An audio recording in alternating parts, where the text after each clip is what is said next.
Bye mom, bye dad. Tanya हाथ हिलाती college चली गई। यह लड़की तो मुझे जीते जी मार डालेगी। 1000 बार कह चुका हूँ मुझे डैड नहीं पापा बोला कर, पर नहीं। अंग्रेज चले गए लेकिन अपनी अंग्रेजियत यहीं छोड़ गए। सुबह सुबह ही अखिल का मूड खराब हो गया था। अखिल, मैं अपनी एरोबिक्स क्लास इंसेप में जा रही हूँ, वहीं से किटी पार्टी और फिर वहीं से करण आश्रम की मीटिंग में चली जाऊंगी। लौटने में देर हो जाएगी। रामदीन से कुछ हल्का खाना बनवा लेना। और हाँ, तान्या आज देर से लौटेगी। सुधा जल्दी जल्दी बात समाप्त कर निकलना चाह रही थी, तभी अखिल ने सवाल उछाल दिया, क्यों? अब आज क्यों देर हो जाएगी? अभी परसों ही तो देर से आई थी। उस दिन वह डेटिंग पर गई थी, इन दिनों वह ब्यूटी कॉन्टेस्ट की तैयारी में लगी है। सुधा बोल तो गई, पर उसे अखिल के भड़कने का पूरा अंदेशा था, और वहीं हुआ। सुधा, तान्या अब बड़ी हो गई है, तुम्हें उसकी गतिविधियों पर अंकुश रखना चाहिए। 2 दिन बाद ही मेरा दोस्त वर्मा परिवार सहित हमारी बेटी को देखने आ रहा है। बहुत ही सभ्य और सुसंस्कृत परिवार है। मैं चाहता हूँ हमारी तान्या का रिश्ता यहाँ हो जाए। इस बारे में हम शाम को बात करेंगे, अभी मुझे देर हो रही है, कहकर सुधा झटके से निकल गई। अखिल उसे जाते हुए देखता रहा और ख्यालों में खो गया। जज अखिल वर्मा को रिटायर हुए भी कुछ ही महीने हुए थे, लेकिन इन कुछ महीनों में ही वे बहुत एकाकीपन अनुभव करने लगे थे। जब वे जज बने थे तो सुधा का भी सामाजिक स्तर एकाएक ऊंचा हो गया था। वह कई स्वयंसेवी संस्थाओं और किटी पार्टियों की सदस्य बन गई थी। स्वयं उनके सेवा मुक्त हो जाने पर भी पत्नी की व्यस्तता बनी हुई थी, अपितु पहले से बढ़ गई थी। अपनी देहाष्टि को आकर्षक बनाए रखना भी इसीलिए उसके लिए अनिवार्य हो गया था, और प्रतिदिन फिटनेस सेंटर जाना भी उसकी दिनचर्या का एक हिस्सा बन गया था। बेटी तान्या भी माँ के नक्शे कदम पर चल रही थी, पूरी तरह आज के भौतिकवादी युग में रंगी हुई। आज़ादी के 56 वर्षों में देश कोई दूसरी इंदिरा गांधी तो नहीं दे पाया, पर हाँ, 5 मिस वर्ल्ड और 2 मिस यूनिवर्स अवश्य दे दी। खैर, अब किसी तरह बेटी का रिश्ता दोस्त के बेटे से हो जाए तो सब चिंताओं से छुटकारा मिले। सोचते हुए अखिल कल्पनाओं के आकाश से धरती पर उतर आए। आगंतुक वर्मा परिवार के स्वागत को लेकर अखिल कुछ ज्यादा ही उत्साहित थे। सुधा ने भी आज घर पर ही रहने का निश्चय कर लिया था, लेकिन तान्या का कहीं अता पता न था। खाने के बाद सभी बाहर हल्की धूप का आनंद ले रहे थे, तभी तान्या चहकती हुई गेट से अंदर प्रविष्ट हुई। सुधा उसे आगाह करती। इससे पूर्व ही चुस्त जींस और बिना बाजू के टॉप में तान्या हाय मॉम डैड करती आदम की। मॉम, मैं मिस मॉडर्न बन गई। मैंने इतनी मस्त कैटवॉक की कि सारा हॉल सीटियों और तालियों से गूंज उठा। इतना मज़ा आया मॉम कि बस पूछो ही मत। अब मेरा अगला टारगेट है मिस इंडिया और फिर मिस यूनिवर्स। अदा से बोलते हुए तान्या खिलखिला पड़ी। तान्या, थोड़ा फ्रेश हो लो। सुधा उसे खींचती हुई अंदर ले गई। बोझिल हो उठे वातावरण में वर्मा परिवार ने विदा ली। अगले ही दिन फोन पर अखिल को आशानुकूल जवाब मिल गया। अखिल, तुम्हारी बेटी बहुत सुंदर है, लेकिन मेरे घर की बहू बनकर शायद उसकी महत्वाकांक्षाएं न पूरी हो पाएं, इसीलिए मैं क्षमा चाहता हूँ। अखिल के लिए यह घटना एक वज्रघात के समान थी। वे गुमसुम रहने लगे, लेकिन सुधा और तान्या पर इसका कोई असर न था।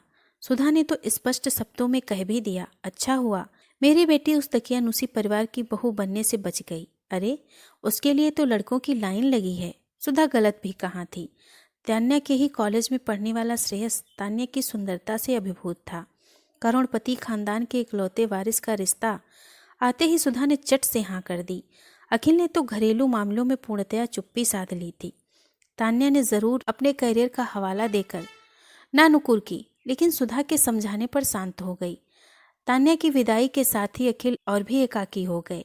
उन्होंने स्वयं को पूरी तरह पुस्तकों में डुबो दिया। सुधा पर इसका कोई असर न पड़ा और वह पहले से कहीं ज्यादा क्लब व सोसाइटी में व्यस्त हो गई।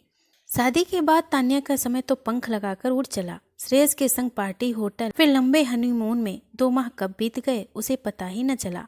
श्रेयस ने जब पिता के साथ पुनः शोरूम पर जाना आरंभ कर दिया तो तान्या के लिए दिन पहाड़ सा हो उठा। उसने पुनः जिम आदि जाना आरंभ कर दिया और मॉडलिंग एजेंसियों के चक्कर काटने लगी। श्रेयस के माता पिता को भनक लगी तो उन्होंने बेटे के माध्यम से बहू को समझाना चाहा, लेकिन तान्या कुछ भी सुनने समझने को तैयार न थी। जब श्रेयस ने थोड़ी सख्ती बरतनी चाही तो वो गुस्से में आकर घर छोड़कर आ गई। जब अखिल ने समझा बुझाकर उसे पुनः ससुराल भेजना चाहा तो सुधा बीच में आ गई। उसके अनुसार तान्या को अपना करियर बनाने का पूरा अधिकार है और श्रेयस व उसके घरवाले उसके पैरों में बेड़ियां डालने का प्रयास कर रहे थे। अखिल और श्रेयस ने समझौते का भरकस प्रयास किया, पर सुधा ने उनकी एक न चलने दी। तान्या की जिंदगी पुनः पुराने ढर्रे पर चल पड़ी। उसे माँ के घर लौटे हुए लगभग 1 महीना हो गया था, लेकिन धीरे धीरे तान्या महसूस करने लगी कि उसके पुराने संगी साथी अब उससे कटने लगे हैं। मॉडलिंग के भी अच्छे ऑफर नहीं मिल रहे थे। शायद उसका शादीशुदा होना इसका कारण रहा हो। जो भी हो, तान्या स्वयं अब सबसे कटने लगी और अपना अधिकाधिक समय घर पर बिताने लगी। यही नहीं, इन दिनों उसे श्रेयस की याद भी बेहद सताने लगी थी। उसके साथ बिताए मधुर लम्हों को याद कर वह अकेले भी मुस्कुरा देती। वह महसूस करने लगी थी कि अपना घर छोड़कर उसने बहुत बड़ी भूल की है। भला पूरी जिंदगी वह श्रेयस के बिना कैसे गुजार सकती है। अपना भविष्य उससे अंधकार में नजर आने लगा। रह रहकर उसे माँ पर गुस्सा आता था। जब वह पापा को अकेले दिन रात पुस्तकों में डूबा देखती तो माँ के प्रति उसका गुस्सा दोगुना हो जाता। क्या उसके बिना श्रेयस भी इतना ही एकाकी हो गया होगा। रह रहकर उसे यह ख्याल आने लगा, पर लौटने के सारे रास्ते तो वह स्वयं ही बंद कर आई थी। तान्या खोई खोई रहने लगी। हर वक्त उसे उदास देखकर एक दिन सुधा ने उसे डांट दिया, इस तरह मुंह लटकाए घूमोगी तो बन गया तुम्हारा कैरियर। अगर खुद से कुछ नहीं कर सकती तो कल से मेरे साथ चला करो। तान्या भी भरी बैठी थी, फट पड़ी। आपके साथ जाकर मुझे अपनी जिंदगी और तबाह नहीं करनी। मैं अपने हाल में खुश हूँ। पहले आपने पापा की जिंदगी तबाह की, फिर मेरी। सुधा इस आक्षेप से तिलमिला गई। गुस्से से तमतमाती वह घर से निकल गई। सोसाइटी की मीटिंग में जब उस पर ढंग से काम नहीं करने का आरोप लगाया गया तो वह आवेश में आ गई और इसी दौरान उसकी तबीयत बिगड़ गई। तुरंत उसे अस्पताल ले जाया गया और घर सूचना भिजवा दी गई। डॉक्टर के यह बताने पर कि सुधा को दिल का गंभीर दौरा पड़ा है। अखिल और तान्या के तो हाथ पांव फूल गए। तान्या को कुछ नहीं सूझ रहा था। घबराहट में उसने श्रेयस को फोन कर दिया। श्रेयस ने तुरंत आकर सारी स्थिति संभाल ली। पहले अस्पताल की सारी कागजी कार्रवाई पूरी की, दवा वगैरह लेकर आया। अखिल और तान्या को ढांढस बंधाया। दोपहर तक श्रेयस के माता पिता सभी के लिए खाना लेकर आ गए। अखिल और तान्या की इच्छा न होने के बावजूद उन्होंने आग्रह करके उन्हें खाना खिलाया। तान्या की तो किसी से नजरें मिलाने की हिम्मत भी नहीं हो रही थी। रात को श्रेयस ने जबरदस्ती सभी को घर भेज दिया और अकेला अस्पताल में रहा। सुधा को अस्पताल में भर्ती हुए 3 दिन हो चुके थे। वह अकेली बिस्तर पर लेटी सोने में निहार रही थी। श्रेयस को उसने जबरदस्ती कुछ देर के लिए तान्या के संग बाहर भेज दिया था। सुधा सोच रही थी, यदि श्रेयस की जगह उसका अपना बेटा होता तो वह भी शायद उसकी इतनी अच्छी देखरेख न कर पाता। फिर अपने विचारों पर उसे स्वयं ही शर्मिंदगी महसूस हुई। श्रेयस उसका बेटा ही तो है। वह तो उसे बिल्कुल अपनी माँ समझकर सेवा कर रहा है, वहीं अपनी तुच्छ विचारों से अभी तक ऊपर नहीं उठ पाई है। फिर उसे अखिल का ख्याल आया। अखिल भी कितने बूढ़े लगने लगे हैं। जब युवा थे तब कितने आकर्षक और वाकपुर थे, और अब हर वक्त खामोश। उनकी व्यक्तित्व क्षमता पर तो वह रीझ गई थी। सुधा के सम्मुख एक एक करके अतीत के पन्ने खुलने लगे। अखिल उस वक्त वकालत कर रहे थे। सुधा की सहेली के पिता के पास वह अपनी प्रैक्टिस के सिलसिले में आया करते थे। वहीं उनकी कुछ मुलाकातें हुईं। सुधा को अखिल की वाकपुरता ने तो अखिल को सुधा की सुंदरता ने मोह लिया। दोनों के पारिवारिक स्तर में जमीन आसमान का अंतर था। सुधा के पिता कचहरी में एक मामूली क्लर्क थे तो अखिल के पिता शहर के जाने माने व्यवसायी। घर वालों के विरोध के बावजूद अखिल ने सुधा से कोर्ट मैरिज कर ली। सुधा को जिंदगी में अखिल से सब कुछ मिला था। भरपूर प्यार, समाज में मान सम्मान, ऐसो आराम की जिंदगी और फिर तान्या जैसी प्यारी सी बिटिया। अखिल एक के बाद एक तरक्की की सीढ़ियां चढ़ते जा रहे थे और इसके साथ ही उनकी व्यस्तता भी बढ़ती जा रही थी। फिर भी वह तान्या सुधा को अपना कीमती वक्त देने का भरकस प्रयास करते। सुधा को याद आ रहा था, एक बार उसने अखिल से अपने अकेलेपन की शिकायत की थी तो अखिल 15 दिनों का अवकाश लेकर उसे तान्या को पहाड़ों पर घुमाने ले गए थे।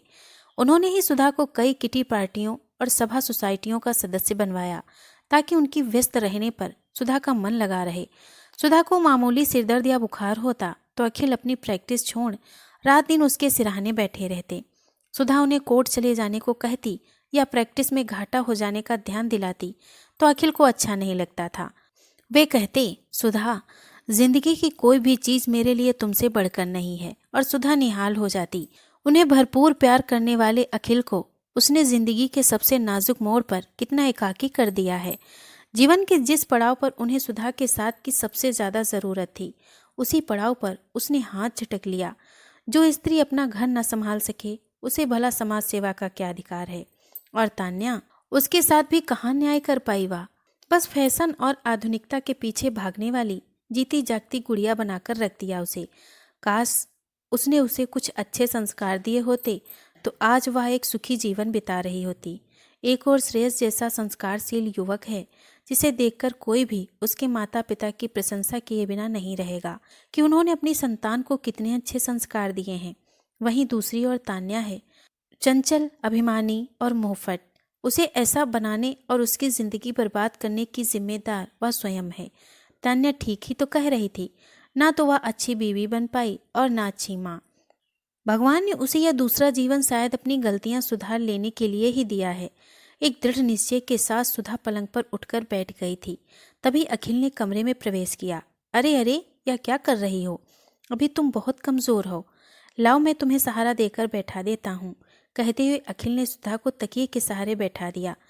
सुधा एकटक अखिल को देखे जा रही थी। ऐसे क्या देख रही हो? अखिल ने पूछा। कुछ नहीं। मुझे छुट्टी कब मिलेगी? सुधा ने पूछा। यही तो बताने आया था मैं। कल तुम्हें छुट्टी मिल जाएगी। कल तुम घर चल सकोगी।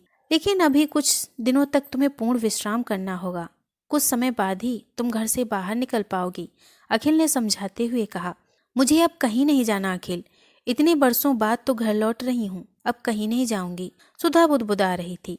तुम्हारी तबीयत ठीक नहीं है, तुम लेट ही जाओ। कहते हुए अखिल ने सुधा को फिर से लेटा दिया। घर लौटकर सुधा बहुत राहत महसूस कर रही थी। घर भी उसे कुछ नया नया सा और बेहद अपना लग रहा था। सच है, जब देखने वाले का दृष्टिकोण बदल जाए तो हर चीज स्वतः ही बदल जाती है। बहुत दिनों बाद सभी डाइनिंग टेबल पर एक साथ खाना खा रहे थे। श्रेयस भी मौजूद था। आजकल रामदीन बहुत अच्छा खाना बनाने लगा है। सूप और सब्जी बहुत टेस्टी बने हैं। सुधा ने चुप्पी तोड़ते हुए कहा। यह रामदीन का नहीं, तुम्हारी बिटिया के हाथों का कमाल है, अखिल ने और सब्जी परोसते हुए कहा। क्या सचमुच? तान्या, तुमने खाना बनाना कब सीखा? सुधा को अब भी विश्वास नहीं हो रहा था। मम्मा, वो जब मैंने घर रहना शुरू किया था तो मन लगाने के लिए किचन में हाथ आजमा लिया करती थी, तान्या ने सकुचाते हुए बताया। हालांकि मन ही मन अपनी प्रशंसा सुन वह बेहद खुश हो रही थी और उस समय तो उसका चेहरा खुशी से चमक उठा जब श्रेयस ने भी सुधा का समर्थन करते हुए कहा कि खाना वाकई बहुत स्वादिष्ट बना है। उपयुक्त मौका जानकर सुधा बोल पड़ी। लेकिन मेरे भाग्य में इतना स्वादिष्ट खाना अब ज्यादा दिन खाना नहीं लिखा है। ऐसा क्यों बोल रही हो सुधा? अखिल ने टोका। अरे बाबा, कुछ दिनों में तो तान्या श्रेयस के संग अपने घर चली जाएगी, फिर मुझे इतना अच्छा खाना कौन बनाकर खिलाएगा? सुधा शरारत से बोली। ऐसी क्या बात है मम्मा, आपका जब तान्या के हाथ का खाना खाने का जी चाहे आप वहाँ चली आना, आखिर वह भी तो आपका ही घर है, श्रेयस ने सरलता से कहा। अखिल मन ही मन सुधा की प्रशंसा किए बिना न रह सके। कितनी चतुराई से सबके दिलों की बात उसने जुबान से इतनी सहजता से बयां कर दी थी और सुधा मन ही मन सोच रही थी कि यह तो प्रायश्चित की शुरुआत भर है।